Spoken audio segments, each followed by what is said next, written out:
Hi, my name is Jo Painter. Welcome once again to Faces of Opportunity. I have met the most delightful people, and so have you, and there are many, many more to come. And they all are from Opportunity House. Well, I love the name first and foremost because when it knocks, you know you want to answer. And it's amazing the people that answer and what happens in their life when they do answer that door of opportunity. With me this afternoon is Melissa Haight. Hi, Melissa. Hi. Thanks for coming in. Sure. You're the Vice President of the Children's Alliance Center, correct? What is that? We do the forensic interviews for sexually abused children. It's a very serious topic. Very. Yes. Wow, where do you start with that? I didn't even know that Opportunity House offered those services. Yes, this is the 11th year that this program is under Opportunity House. Mm-hmm. So since you've moved under the auspices of Opportunity House, has the need diminished? Oh, no, not at all. No, the need is increasing.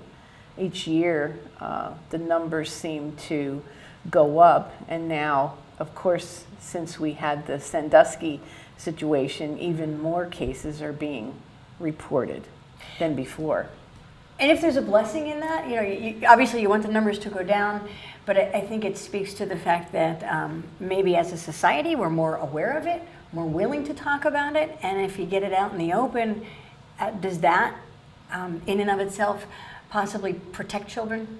I think so. The more that people are aware, the more protection services can be put into place. So when you put a spotlight on something.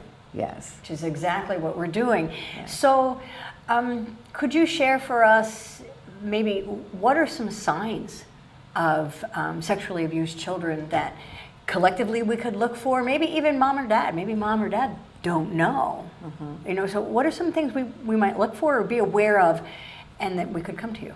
Certainly.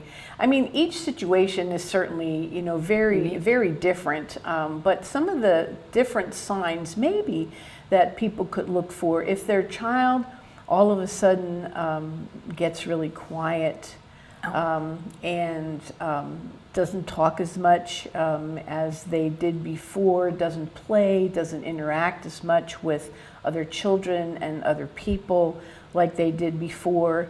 Or in terms of conversation, if they start talking about sexual topics, using sexual words, sexual connotations, which is something that is very unusual for a particular child.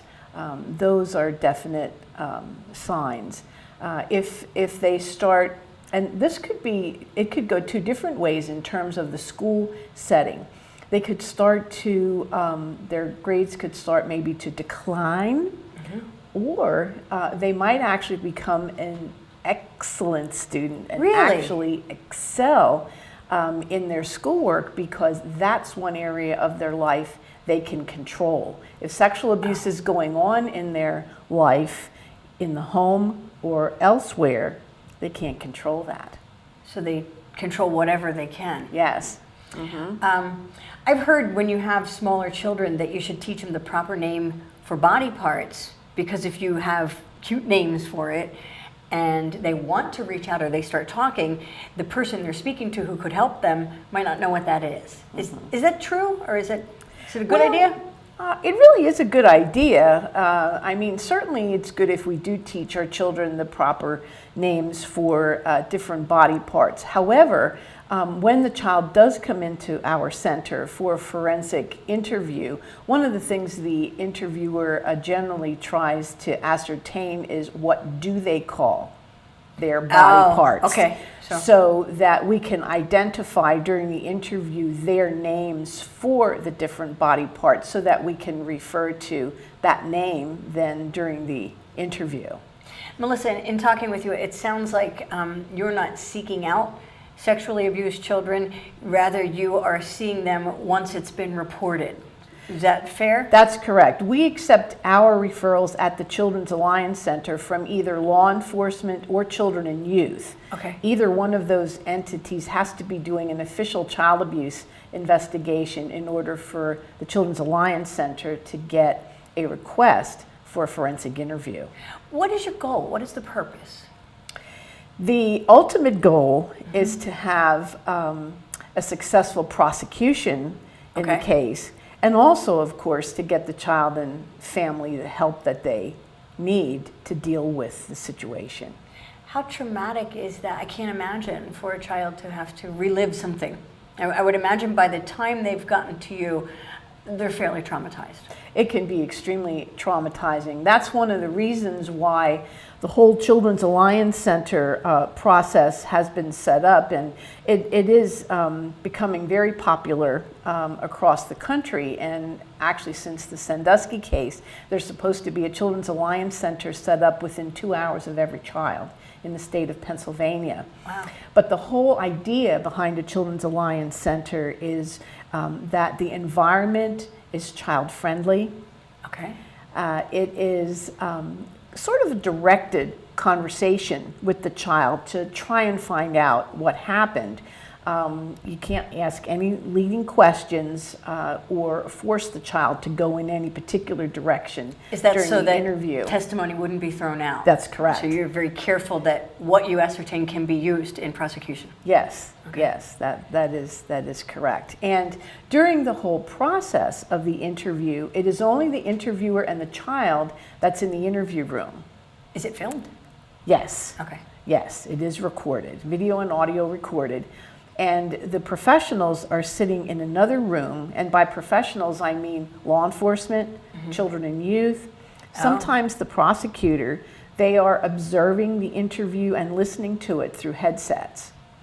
So the interviewer will be interviewing the child for a period of time, and then they will take a break, go back and check in with the professionals to see if there's any questions she or he might have forgotten. And then they go back into the interview and finish it up. And Do you complete the do these interview. interviews? You? I'm trained, but I don't do them myself. I actually have 2 trained forensic interviewers. One is strictly English speaking, and the other interviewer is bilingual. And how, you said it's been 11 years since you're with Opportunity House? Yes. How has that changed your work or benefited your work at the Children's Alliance Center to be associated or under the wing of Opportunity House? Well, I think that for one thing, Opportunity House has been very supportive of the Children's Alliance Center. And to be perfectly honest, I mean, it isn't something that initially fit into the mission statement Right. of Opportunity House. So, you know, Opportunity House have taken the Children's Alliance Center under its wing is a really good thing. And I think that it's been a very positive relationship. And also, I think it's been really good being affiliated with Opportunity House for money purposes and getting donations. There are several major donors that Oh, that's we excellent. have contributing to the Children's Alliance Center so that we can keep doing this very important work. And through these interviews, have there been successes in terms of prosecution?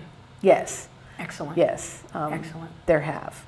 And hopefully the more that happens and the more we talk about it, we can avoid the situation altogether, but certainly address the issue with any of those who are sexually abusing children Correct, and put them behind bars. correct. Melissa, thank you very much for the work you do, ever so important, and thanks for sharing the story and the impact of that here on the People Chronicles on Faces of Opportunity. Thank you.